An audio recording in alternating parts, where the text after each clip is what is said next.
ও গোপাল কাকা, হ্যাঁ তোমার দোকান এখনো বন্ধ করেনি কেন? আরে এই তো করছি রে। কি করছো? দাদা, হ্যাঁ আমাকে একটা ছোট্ট হেল্প করতে পারেন? একটু তাড়াতাড়ি বলুন দাদা, অনেক রাত হয়ে গেছে তো, দোকান বন্ধ করবো। না না, আসলে আসলে আপনাদের এই এলাকায় একটা বাস অ্যাক্সিডেন্ট হয়েছিল। হ্যাঁ হ্যাঁ তারপর থেকে না এই মহিলাকে আমি খুঁজে পাচ্ছি না। আপনি বলতে পারেন আপনি এনাকে দেখেছেন কিনা? একটু ভালো করে দেখে বলুন না। না দাদা, আমি এনাকে কোথাও দেখিনি। দেখেননি? দাদা, হ্যাঁ হ্যাঁ আমি একটু আপনার এই বেঞ্চে বসতে পারি? হ্যাঁ নিশ্চয়ই, বসুন না।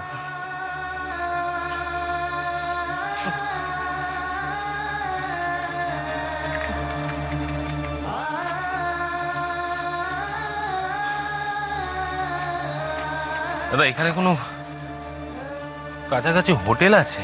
কি হোটেল? এ তল্লাটে?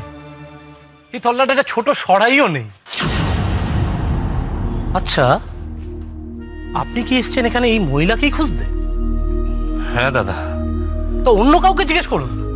অন্য কাউকে বলছেন? আমি 25 জনের বেশি মানুষকে জিজ্ঞেস করেছি, কেউ কিছু বলতে পারেনি। তাই আর কি।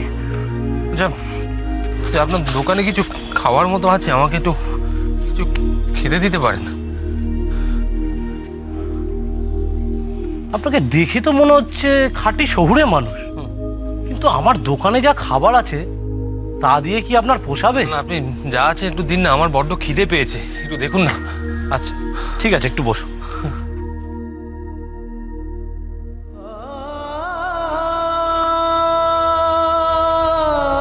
কোমলকে না নিয়ে বাড়ি ফিরবো না, কিন্তু এখানে রাতে তো খুঁজে লাভ হবে না, পাবো না।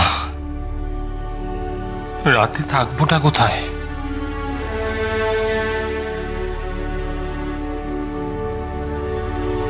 এ নিন দাদা, মুড়ি আর বাতাস। ধন্যবাদ দাদা, ধন্যবাদ। আর কিচ্ছু নেই দাদা? না না, ঠিক আছে, থ্যাংক ইউ। খুঁড়িয়ে হাঁটছিলেন দেখছি না, পায়ে কি ব্যথা নাকি? ব্যথা বলতে আমার একটা ব্যথা ছিল আর কি, ঘোড়ার পায়ে, সেটা হঠাৎ করে বেড়ে উঠেছে। আচ্ছা আচ্ছা, থাকার তো আপনার কোথাও জায়গা নেই মনে হচ্ছে। আমার বাড়িও এখান থেকে বেশ খানিক দূর। তার থেকে আপনি এক কাজ করতে পারেন, মানে যদি আপনি চান তাহলে আজকের রাতটা এই বেঞ্চে শুয়ে কাটিয়ে দিতে পারেন। ধন্যবাদ দাদা, ধন্যবাদ। ঠিক আছে, আমি এখানে শুয়ে কাটিয়ে দেবো। ধন্যবাদ। ঠিক আছে, বসুন।